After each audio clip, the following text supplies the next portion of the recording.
Guys, back to my YouTube channel. আপনি বিরিয়ানি রান্না করতে পারেন না, তাহলে এই সম্পূর্ণ ভিডিওটা আপনার জন্য। তো আজকে আমরা মূলত অনেকে খাসি গোস্ত বলে, অনেকে মাংস বলে, তো যাই হোক আমি গোস্ত বলি। তো খাসি গোস্ত আমি নিয়েছি, এটা হচ্ছে বেশি মানুষের জন্য বিরিয়ানি। এইটা অনুসরণ করলে আপনার যদি বেশি মানুষের বিরিয়ানি রান্না করতে পারেন, তাহলে কম মানুষের বিরিয়ানি অবশ্যই রান্না করতে পারেন। তাহলে এটা সম্পূর্ণটা দেখুন একবার। তো মূলত আমি এখানে খাসি গোস্ত নিয়ে নিয়েছি আমার প্রয়োজন অনুযায়ী।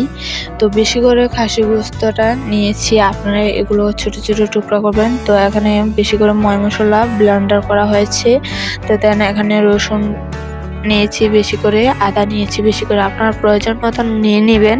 তো আমি এখানে সস, রাঁধুনি মশলা অনেকগুলো নেওয়ার পর এখানে যে স্বাদ মানে সেস্টিটল, আবার স্বাদে ম্যাজিক, এভাবে অনেক ধরনের মশলা আছে। আপনারা যারা চেনেন না, মুদির দোকানে যে যদি বলেন যে আমি বিরিয়ানি রান্না করব, আমার বিরিয়ানি রান্না করার জন্য কিছু মশলা দেন, তাহলে বিরিয়ানি রান্নার সব মশলা ওনারা দিয়ে দিবে আপনাদেরকে।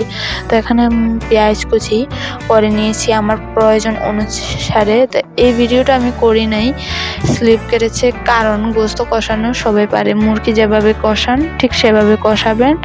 জাস্ট শুধু বিরিয়ানি যেহেতু রান্না করবেন, বিরিয়ানির চালগুলো পাত্রের ভিতরে ঢেলে দেবেন। ঢালার পর ভালোভাবে মিক্স করবেন যাতে পোড়া দাগ না লাগে। পোড়া দাগ লাগলে কিন্তু বিরিয়ানিটা তেমন স্বাদ পাবেন না।